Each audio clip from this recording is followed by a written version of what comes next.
Yamuna party దగ్గరికి వెళ్ళే ప్రయత్నం చేస్తున్నాను. యమున గారు తను అన్న మాటలు ఒక వీడియోలో నేను అన్నాను అని తను అన్నది క్లియర్ కట్గా అందరూ చూశారు. ఏకంగా తనకున్న ఒక 25 లక్షల మంది 2 ప్లాట్ఫామ్స్ కలిపి ఓ 50 లక్షల మంది అనుకుంటా 2 ప్లాట్ఫామ్స్లో ఉన్న వాళ్ళు కనీసం సగం మంది చూస్తుంటారు ఈజీగా, లేకపోతే సగంలో సగం మంది చూస్తుంటారు ఈజీగా. లేదు నేను అనలేదంటాడు, అది జరిగిన మరుసటి రోజు మళ్ళీ క్షమాపణ చెప్తాడు. అంటే ఏంటి ఇలాంటి వ్యక్తులను ఎలా చూడాలి? నిజంగా మనుషులా, లేకపోతే ఒక సర్టైన్ టైంలో నాకు వ్యూవర్షిప్ రాలేదని చెప్పి ఒక కైండ్ సెట్లో ఏది పడితే మాట్లాడేద్దామనే టైప్లో ఉంటారా? ఎలా ఉంటుందండి ఇటువంటి జరగడానికి? పానలిస్ట్ అందరికీ నమస్తే. ఇది ఒక రకమైన ఐడెంటిటీ క్రైసిస్ అండి. ఓకే, ఇప్పుడు మీరు ఇందాక చెప్తున్నట్టుగా ఏదో రకంగా వాళ్ళు లైమ్ లైట్లో ఉండడం అంటే for good or bad. So and ఇంతకుముందు అతని కంటెంట్ చూస్తే కూడా ఈ రోజుల్లో మాస్ పబ్లిక్ని అపీల్ చేసే కంటెంటే అతని దగ్గర మనం చూస్తూ ఉన్నాం. All this while it is not intellectual crowd. అతని దగ్గర అతని మాటలు, అతని చేష్టలు, అతని అబ్యూజివ్ బిహేవియర్ అంతా కూడా ప్రొవకేటివ్గానే ఉంది.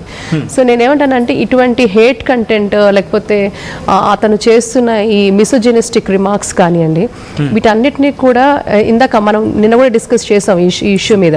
3 ఆస్పెక్ట్స్. ఒకటి ఏంటంటే చట్టపరమైన చర్యలు ఖచ్చితంగా తీసుకోవాలి. నేనేమంటానంటే ప్రభుత్వాలు ఎవరైతే ఆర్గనైజేషన్స్, ఇప్పుడు నేనేమంటానంటే ఈరోజు 1-2 కాదు, there are powerful Hindu organisations in the country. భారత్లో ఇప్పుడు డెఫినెట్గా వ్యక్తులు, వ్యవస్థలు కమిట్మెంట్తో ఉన్నవాళ్ళు. ఇది రెపిటేటివ్గా అవుతుంది. ఇటువంటి అఫెన్సెస్ ఏవైతే అవుతున్నాయో, hurting the sentiments, religious sentiments అనేది రెపిటేటివ్గా అవుతున్నాయో వీటిని ఇంకా ఉపేక్షించకూడదు. అంటే డెఫినెట్గా ప్రోయాక్టివ్గా ఏవైతే హిందూ సంస్థలు అని చెప్పుకుంటున్నాం మనం అందరం కూడా ప్రోయాక్టివ్గా కేసు ఫైల్ చేసి వదిలేయకుండా, ఇన్ఫ్యాక్ట్ ఇప్పుడు పోలీస్ ఇంటర్వెన్షన్ లేకపోతే మెజిస్ట్రేట్ దగ్గర కూడా వెళ్ళొచ్చు. ఇందాక వారు చెప్పారు we can also seek judicial intervention directly. Magistrate దగ్గరికి వెళ్ళి కూడా మనం మన ఇంటర్వెన్షన్స్ తీసుకోవచ్చు. సో ఇక్కడ ఏమంటానంటే అతను ఇంకొక మాట అన్నాడు అతని వీడియోలో, మీరు ఇందాక చెప్పారు నేను ఇంకా ఇండియన్ నేషనల్గానే ఉన్నాడు. వాడి పాస్పోర్ట్ సీజ్ చేయొచ్చండి, వాడి పాస్పోర్ట్ని సస్పెండ్ చేయొచ్చు మనం. We can seek for his passport suspension పెడితే దిక్కు ఇంకా వాడు ఏ దేశానికి వెళ్ళడానికి లేదు, వాడు చచ్చినట్టు ఇక్కడ రావడానికి. సో ఇవన్నీ కూడా there is technology, there is methodology.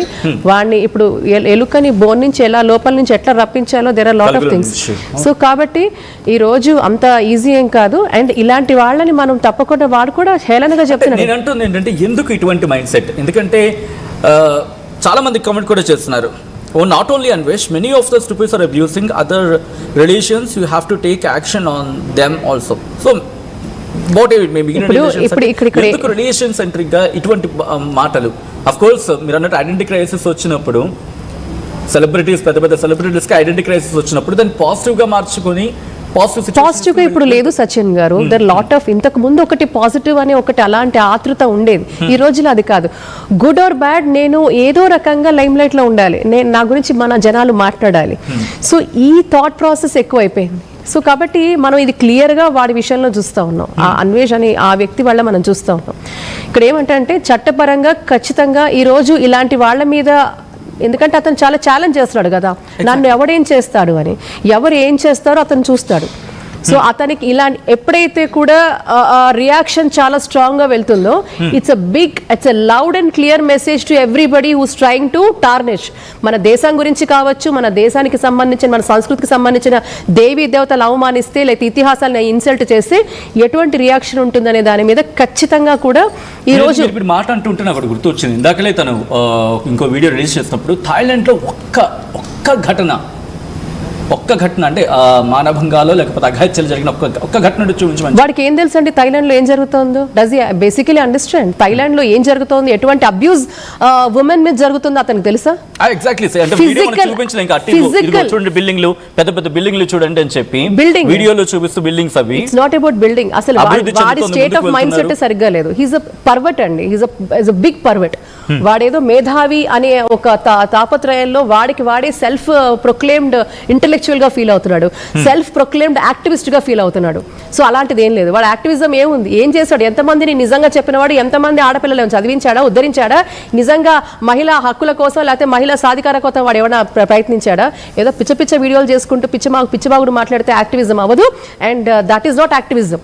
So ఇక్కడ ఏంటంటే పూర్తిగా ఒక పర్వర్టెడ్ ఫెలోని మనం చూస్తున్నాం అక్కడ. ఇక్కడ ఏంటంటే ఈజీగా ఎప్పుడు లైమ్ లైట్ లోకి వస్తారు? When you target these kind of things. ఎప్పుడైతే మీరు దేవీ దేవతలు అంటారో, మీరు ఓవర్ నైట్ అంటే is it so easy to tarnish అంటే మన దేవీ దేవతలను టార్గెట్ చేస్తే అది ఈజీ మాధ్యమం, వాడు ఓవర్ నైట్ వాడి గురించి. బట్ ఇది కాదు, స్వేచ్ఛ ఉండొచ్చు, స్వేచ్ఛని దుర్వినియోగం చేసుకుంటే ఎలాంటి పరిణామాలు చవి చూడాలో వీడి విషయంలో చూస్తాడు. వాడు అన్నాడు కదా అష్టదరిద్రాలు అని, అష్టదరిద్రాలు వాడికి ఆహ్వించాయి. వాడి బికాస్ ఆఫ్ దాట్ వాడికి అష్టదరిద్రాలు ఆవించాయి కాబట్టి వాడు ఇన్ని దరిద్రమైన పనులు, నికృత్యమైన పనులు వీడు చేస్తున్నాడు. కాబట్టి ఖచ్చితంగా చట్టపరమైన చర్యలు ఖచ్చితంగా తీసుకోవాలి. ఎందుకంటే అది లీగల్గా తీసుకోవాల్సిన అవసరం ఎంతైనా ఉంది. దానికి కావాల్సిన అనేక సెక్షన్లు ఉన్నాయి. లుకౌట్ నోటీస్, ఇప్పుడు ఇవన్నీ ఇందాక చెప్పినారు, ఎక్స్ట్రాడిషన్, లుకౌట్ నోటీసు, అలాగే మనం చూసుకుంటూ ఉంటే రెడ్ కార్నర్ నోటీస్, ఇట్లాంటివన్నీ కూడా. అండ్ ఇంకొకటి వాడి పాస్పోర్ట్ సస్పెన్షన్ అనేది ఖచ్చితంగా చేయాలని. అండ్ యూట్యూబ్ కూడా వీ కెన్ డైరెక్ట్లీ అపీల్. ఈ రోజు అదే ఆశ్చర్యం వేస్తుంది, ఎందుకంటే ఏదైనా చిన్న చిన్న వీడియోలు తప్పు చేస్తే పాపం చిన్న చిన్న వాళ్ళవి వెంటనే స్ట్రైక్లు పడుతూ ఉంటాయి, వెంటనే యాక్షన్లోకి వెళ్తున్నప్పుడు అవి సీజ్ చేయడం కూడా. ఇంకొకటి అండి, మినిస్ట్రీ ఆఫ్ హోమ్ అఫైర్స్ కి నిజంగా కూడా ఈ రోజు అనేక పవర్ఫుల్ ఆర్గనైజేషన్స్ ఉన్నాయి వీళ్ళ మాధ్యమంగా. ఎందుకంటే ఇతను ఇదొకటే కాదు, దేశ ఇంటిగ్రిటీని కూడా వాడు దెబ్బతీస్తున్నాడు. వాడు మాట్లాడుతున్నాడు. వాడు ఇంకొక వీడియోలో ఏం మాట్లాడాడంటే హిందూ అబ్బాయిలో ఎంతమంది అన్య మతస్థులకు సంబంధించి రేపులు అనే మాట ఏదైతే వాస్తవంగా వాడాడో అది ఎంత తప్పండి. అది రిలీజియస్ యానిమోసిటీ పెంచదా, మత ఘర్షణకు దారి తీయదా, దేశ సోషల్ ఫ్యాబ్రిక్ దెబ్బతీసే విధంగా లేదా? సో ఇతను చేసిన తప్పు ఒకటి కాదు, రెండు కాదు. అతను వినాశకాల విపరీత బుద్ధిలాగా వాడు చేసిన ప్రతి ప్రక్రియ కూడా తప్పుల మీద తప్పులు చేసుకుంటూ సరిదిద్దే ప్రయత్నం చేసుకోవట్లేదు, తప్పుల మీద తప్పు చేసుకుంటూ వెళ్తున్నాడు. ఓవర్ స్మార్ట్నెస్ చూపించాడు. కాబట్టి దీనికి తప్పకుండా కూడా చట్టం పని చేసుకుంటూ పోతుంది. అండ్ నిన్న మనం ప్రస్తావించినట్టుగా కూడా సామాజిక మాధ్యమాలు ఏదైతే చూసి విర్రవీగుతున్నాడో, ఈ రోజు ఎవరైతే సబ్స్క్రైబర్స్ ఉన్నారని విర్రవీగుతున్నాడో, తప్పకుండా కూడా ఒక హ్యాష్ ట్యాగ్ అనేది తప్పకుండా నాకు తెలిసి 500 ఇక్కడ నుంచి ఒక హ్యాష్ ట్యాగ్ సెలెక్ట్ చేద్దాం. హ్యాష్ ట్యాగ్ బాయ్కాట్ అన్వేష్ అనేది హ్యాష్ ట్యాగ్ అనేది మనం చేయాల్సిన అవసరం ఎంతైనా ఉంది. అది మోర్ దెన్ 500,000 మెంబర్స్ కనుక దాన్ని ఆ ట్రెండ్ చేస్తే దట్ ఈస్ గోన్ బి అతను అది చాలా వెళ్ళిపోతుంది. అది నాకు తెలిసి వీళ్ళందరూ కూడా ఎవరైతే చూస్తున్నారో వీళ్ళందరూ దాన్ని ట్రెండ్ చేస్తారు. ఇలాంటి వాళ్ళకి కూడా. అండ్ మోర్ ఓవర్ మిగిలిన అంశాలు కూడా, ఎందుకంటే వీటి మూలాల గురించి మాట్లాడుకోవాలి, దీంతో పాటు కైండ్ ఆఫ్ వార్నింగ్ లాంటిది వినిపిస్తున్న సందర్భం ఉంది కాబట్టి ఇంకా డీటెయిల్గా మాట్లాడతాం. కళ్యాణి గారు, మీరు కంప్లైంట్ రిజిస్టర్ చేస్తారు బహుశా